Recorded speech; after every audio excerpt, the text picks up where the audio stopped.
In today's lecture, we are going to discuss about the determination of vibrational modes of methane using group theory. There are three main steps involved. The first step involves writing the reducible representation. Second step involves reduction of the reducible representation using reduction formula. And the third step involves assigning the vibrational modes. First, we will start with writing the reducible representation. First, you have to write the structure of the molecule. The structure of the molecule is like this, and the shape of the molecule is tetrahedron. And in tetrahedron molecule, these two bonds are present in the plane on the screen as given, and this solid wedge bond is pointing above the plane, that is towards you, whereas this broken wedge bond is pointing away from you, that is going behind the screen. There are 4 sigma bonds in methane. The point group of the molecule is TD, which is a special point group. The symmetry operations for this point group are E, C3, C2, S4 and sigma D. Next, we have to write the basis for the molecule. We have to take the molecule, and in every atom we have to have 3 vectors like this. The 3 vectors representing the 3 coordinates of position coordinates of the atom, and during vibration the position of the atom changes, and so the position coordinates will also change, and that is why each atom is associated with 3 vectors. In CH4 there are 5 atoms totally, 1 carbon atom and 4 hydrogen atoms, and total number of atoms N is equal to 5. Total number of modes is equal to 3N, is equal to 3 into 5, which is equal to 15. Next, we come to the character of the reducible representation. The character of the reducible representation is found out by performing these symmetry operations, namely E, C3, C2, S4 and sigma D on the basis. This is written here, and we have to find out the number of unshifted atoms, and multiply it with the factor for the operation for the each operation. First, we will start with identity. Identity is the operation of doing nothing, and so all the 5 atoms of the methane molecule will remain unaltered, unshifted, and the factor for identity is 3. So the character of the reducible representation for identity is 5 into 3 equal to 15. Now I will tell you how we will get the factor for operation as 3. The transformation matrix for the identity operation is like this. The sum of the diagonal elements is 1 plus 1 plus 1 equal to 3, and that is why the factor is written as 3. Character is the sum of the diagonal elements present in the transformation matrix. Next, we come to the symmetry operation C3. C3 passes through one of the bonds, that is, if you take the middle atom as carbon and hydrogen is present at 4 corners of the tetrahedron, in the C3 axis one bond is present which will not get shifted during rotation. So the 2 atoms, the carbon and the hydrogen belonging to this bond, will not get shifted. 2 atoms will not get shifted. The remaining 3 atoms will get shifted like this from one position to other during rotation about C3 axis, which is 120 degree rotation. So the number of unshifted atoms is 2 and the factor for operation is 0.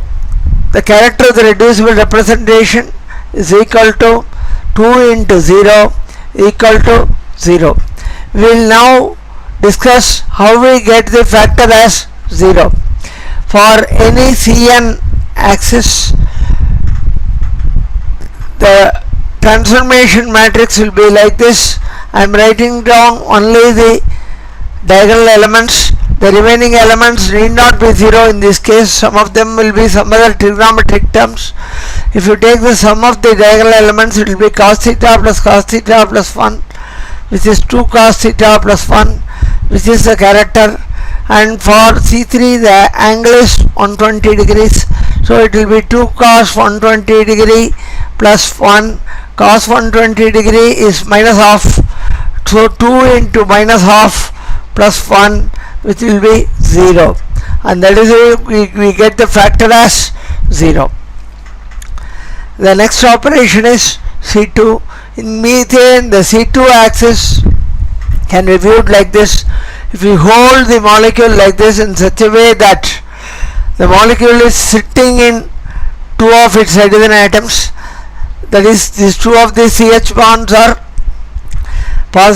pointing downwards, the remaining 2 CH bonds are pointing upwards. The same thing is represented as a diagram here. Solid wedge shows the bonds that are protruding towards your eyes. The broken wedge points to the bonds which are moving away from your eyes, and the C2 axis will be passing through the carbon atom, and only the carbon atom will be present in the C2 axis. And so during rotation about 180 degrees, because we are talking about C2 axis, only the atom that is present in the axis will not get shifted. These 2 bonds that are above the plane, above the axis, will go below the axis, and these 2 bonds that are originally below the axis will come above the axis, and so the only one atom will be unaltered, and that is this carbon atom. So the number of unshifted atoms will be equal to 1. The factor for the operation in the case of C2 is minus 1. Using the same formula for the character given in the previous discussion, but using theta value as 180 degrees, we will get 2 cos 180 plus 1. Cos 180 is minus 1, so 2 into minus 1 plus 1, which will be equal to minus 1. That is why we get the factor as 1. The character of reducible representation is equal to number of unshifted atoms into factor. 1 into minus 1 equal to minus 1. Next we come to the operation of S4. S4 is C4 followed by sigma h. It is better to write like this: C4 on the right side and sigma h on the left hand side, and the operations are to be performed from right to left. First C4 has to be performed and then sigma h. There is no C4 axis in the methane, and this C4 axis is based on the C2 axis, and during rotation about C4 only one atom will be unaltered.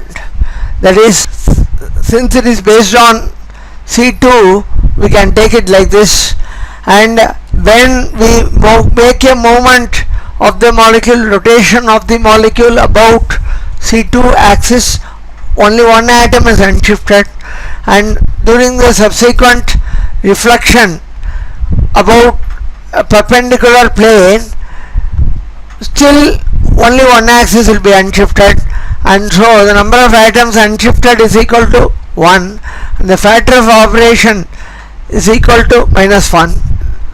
So the character will be equal to number of atoms unshifted into factor. 1 into minus 1 equal to minus 1. Now we will look at the way we will get factor in the case of SN operation. It will still be cos theta, diagonal elements will be cos theta, but the third one will be minus 1, because it is rotation followed by reflection. During reflection, the plus 1 will become minus 1, and the remaining terms remaining elements are either 0 or some other trigonometric terms. This will be the transformation matrix for Sn, and the character will be sum of the diagonal elements will be equal to 2 cos theta minus 1. Now we are considering the C4 axis. C4 axis angle is 90 degrees. That means it will be 2 cos 90 minus 1. 2 cos 90 is 0. So 2 into 0 minus 1 will be equal to minus 1. That is why we get the factor as minus 1. The next and the last symmetry operation is sigma d. Let us look how the sigma d is present. Hold the molecule such a way that the molecule is seated in two of the hydrogen atoms. So 2 CH bonds point downwards, so 2 CH bonds point upwards.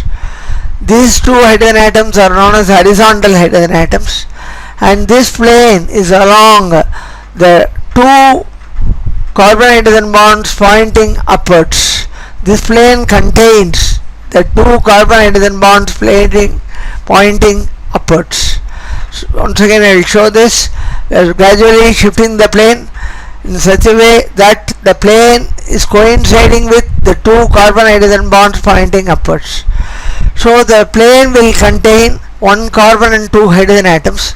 So 3 atoms will be present in the plane, and these 3 atoms that are present in the plane, namely I will write these atoms, carbon and 2 hydrogen atoms that are present in the plane, they will not get shifted during the sigma d dihedral symmetry operation, and so the number of unshifted atoms will be 3. For sigma the factor is 1, and so the character of reducible representation is 3 into 1 equal to 3. Now summing up all these things, the character for E is 15, C3 is 0, C2 is minus 1, character for S4 is minus 1, and character for sigma d is 3. 15, 0, minus 1, 3 represent the reducible representation, and these numbers 15, 0, minus 1, 3 are known as characters of reducible representation, and they are given by the symbol chi r.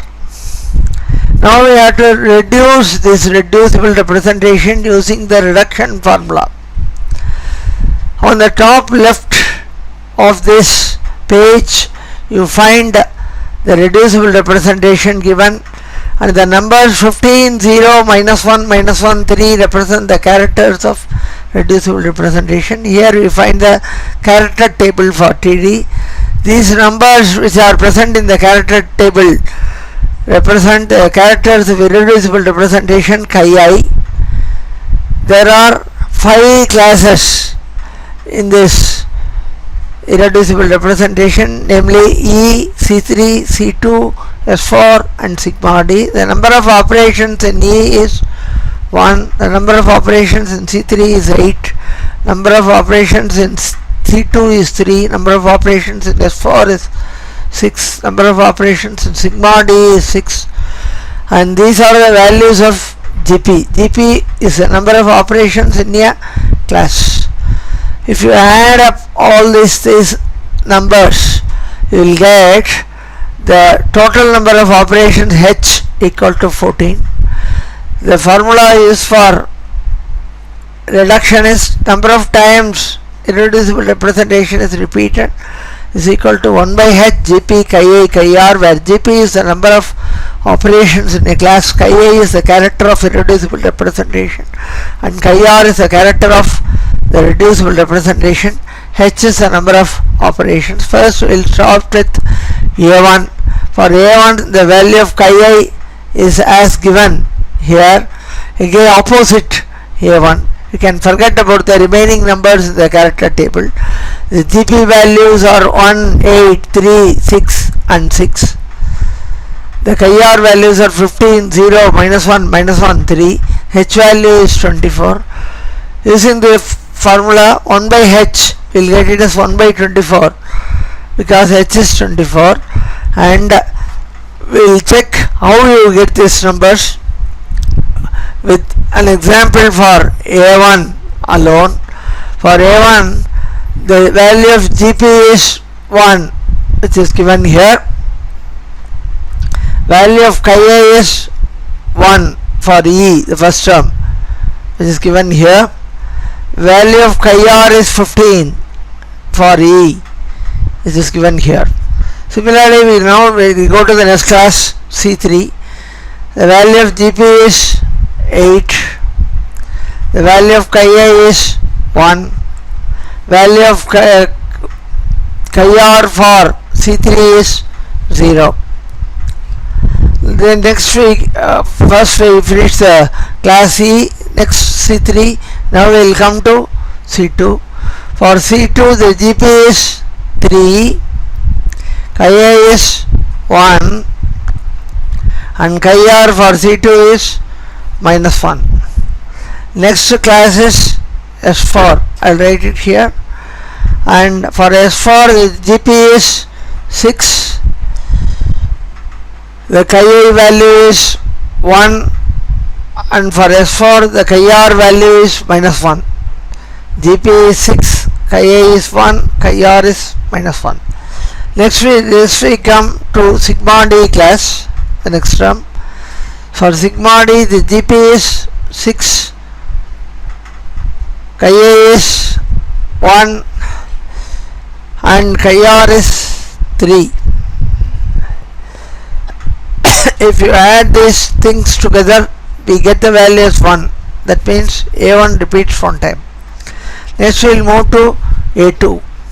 If we consider A2, the numbers opposite to A2 in the character table will be the chi A values.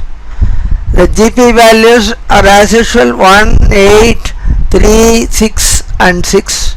Chi R values are 15, 0, -1, -1 and 3, and H value is 24, and we get the A2 value as 0, because, and that means A2 is repeated 0 times. That means it is not repeated at all in the reducible representation. Next we come to E. The numbers opposite to E in the character table constitute chi I. We can forget the remaining numbers. GP is once again the number of operations in a class, which is 1, 8, 3, 6 and 6. Chi R is 15, 0, -1. Chi R is 15, 0, -1, -1 and 3. H is 24. Using this we get the value of number of times E is getting repeated as 1. That means E repeats once in the reducible representation. Next we come to T1. The characters which are opposite to T1 are 3, 0, -1, 1 and -1, which are the chi A values. GP is 1, 8, 3, 6 and 6. Chi R values are 15, 0, -1, -1, 3. H value is 24, and if you do the calculation, you get the number of times T1 is repeated as 1. T1 repeats one time. Finally we come to T2, and the characters that are opposite to T2 in the character table are 3, 0, -1, -1 and +1, which are the chi A values. GP is the number of operations in a class, namely 1, 8, 3, 6 and 6, and the value of chi R is 15, 0, -1, -1 and 3.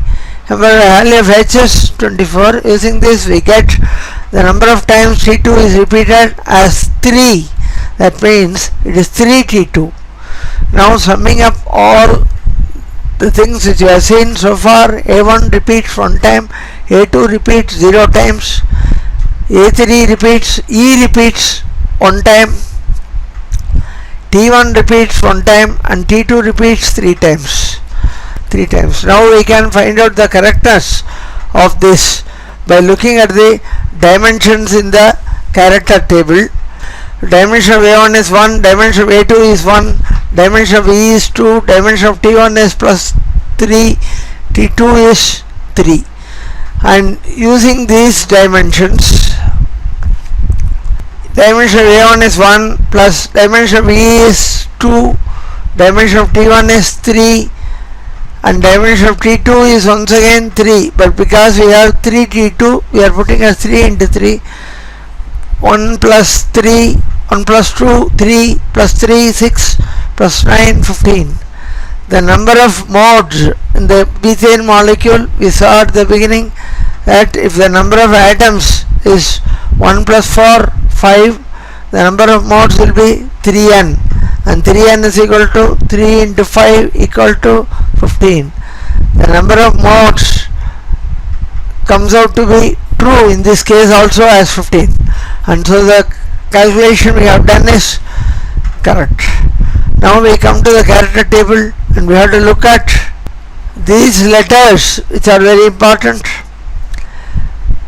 First I will tell you total modes is the sum of translational modes, vibrational modes and rotational modes, and we want the vibrational modes, so we can take the translation mode and rotation mode to the other side.